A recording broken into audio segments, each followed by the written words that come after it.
Assalamualaikum warahmatullahi wabarakatuh.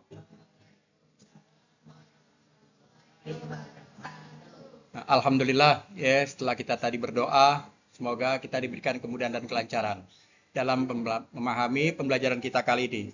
Materi kita kali ini yaitu tentang cara Allah mengampuni kesalahan manusia. Bagaimana cara Allah mengampuni kesalahan manusia? Nah, adapun materi pembelajaran kita kali ini, tujuan pembelajaran pada sub materi ini yaitu diharapkan peserta didik menjelaskan cara untuk mendapatkan ampunan Allah Subhanahu wa taala. Yang kedua, diharapkan peserta didik dapat menyebutkan syarat untuk mendapatkan ampunan Allah Subhanahu wa taala.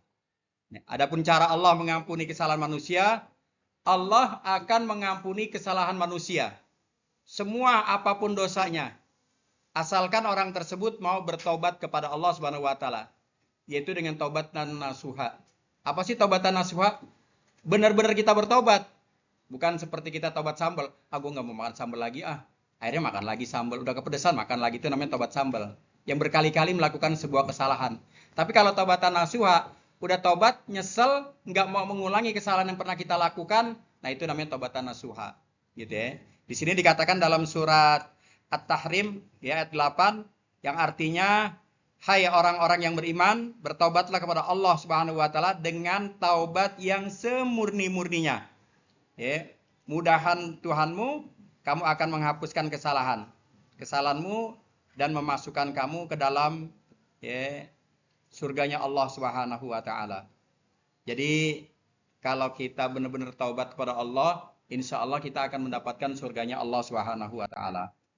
Nah, adapun syaratnya untuk mendapatkan ampunan dari Allah, ini ada syaratnya. Jadi nggak semata-mata langsung dapat ampunan gitu aja. Syaratnya apa untuk mendapatkan ampunan dari Allah Subhanahu wa taala? Bertaubat dengan taubatan nasuha. Ciri taubatan nasuha sekurang-kurangnya melakukan 5 hal. Yang pertama, meninggalkan kemaksiatan yang dilakukan. Nah, kemaksiatan apapun yang pernah kita lakukan, kita tinggalin.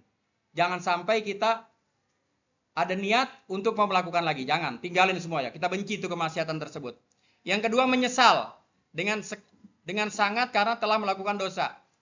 Ampuni ya Rob, aku nyesel telah melakukan dosa dan maksiat padamu. Ingat, dan juga bukan hanya kita minta ampun buat diri kita, tapi doakan teman kita yang dulu pernah kita ajak maksiat. Ya Allah, dulu gara-gara gue nih, gue ngajak dia maksiat, main bola bareng kagak sholat asar. Nah, tobat tuh. Doain teman kita biar juga tobat.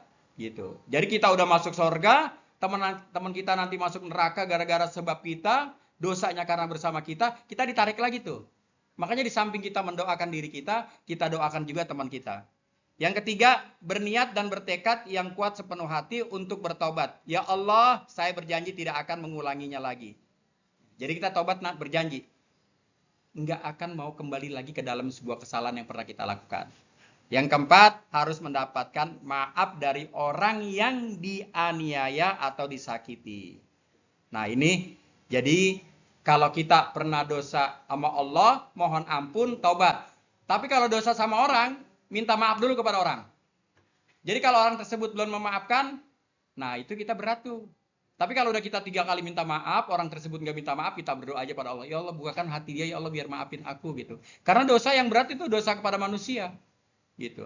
Nah di sini dianjurkan pula kita membanyak baca istighfar. Astagfirullahaladzim, ya Allah aku mohon ampun kepada engkau. Di saat membaca istighfar, ingetin, bayangin dosa-dosa yang pernah kita lakukan. Pernah ngelawan emak, pernah apa. Jadi tolong diingat.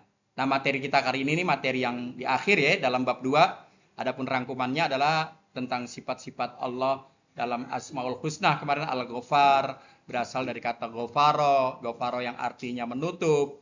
Allah Subhanahu wa taala menutup dosa-dosa makhluk. Yang ketiga, mengamalkan Al-Ghafar dengan menutup aib orang lain. Kalau Allah menutup aib kita, juga harus menutup aib orang lain. Jangan kita ceritakan aib keburukan teman kita. Yang keempat, Al-Afu yang berasal dari kata afu. Afu artinya menghapus atau melenyapkan. Allah menghapus dosa-dosa makhluk. Mengamalkan Al-Afu, memaafkan kesalahan orang lain. Jadi kita nggak boleh ego, tetap kita harus memaafkan orang lain. Terus Al-Wahid artinya adalah Allah Maha Esa, Maha Tunggal. As-Somad artinya Allah tempat meminta, tempat memohon, menggantungkan harapan. Dan yang selanjutnya yaitu syarat untuk mendapatkan ampunan dari Allah Subhanahu wa taala yaitu kita harus taubatan nasuha. Taubat secara lisan dengan mengucapkan istighfar. Gitu. Jadi taubat secara lisan mengucapkan istighfar. Taubat secara perbuatan enggak mau balik lagi kepada perbuatan yang pernah kita lakukan salah. Nah, tabayun artinya jelas atau terang. Jadi kita kalau mau lakukan sesuatu jangan sampai menuduh orang berbuat yang tidak-tidak atau mengklarifikasi pembicaraan, kita harus tabayun. Bertabayun yaitu minta penjelasan kepada sumber berita gitu. Jadi yang beredar di ada masyarakat. Jadi tabayun itu kita pahamin, bener nggak lu ngomong begini? Bener tidak? Nah itulah. Ya, jadi materi kita kali ini tentang bagaimana Allah mengampunkan kita. Syaratnya kita harus taubatan nasuha, benar-benar taubat kepada Allah Subhanahu wa taala. Nah, semoga kita diberikan ampunan, kemudahan, kelancaran menjadi orang-orang yang taubat. Karena orang yang taubat akan mendapatkan kebahagiaan. Orang yang taubat mendapatkan cinta kepada Allah. Orang yang taubat mendapat predikat orang yang baik. Kenapa mendapat predikat orang yang baik? Ya, kullu ibni Adam khata'un wa khairul khata'un at-tawwabin. Setiap manusia pasti pernah melakukan kesalahan. Sebaik-baik orang yang pernah melakukan kesalahan adalah orang yang bertobat kepada Allah Subhanahu wa taala. Begitu juga orang yang mendapatkan kebahagiaan. Wa tubu ilallahi jami'an ayyuhal mu'minun la'allakum tuflihun. La'allakum tuflihun, pasti kamu mendapatkan kebahagiaan. Siapa? Orang yang mau kembali kepada Allah Subhanahu wa taala.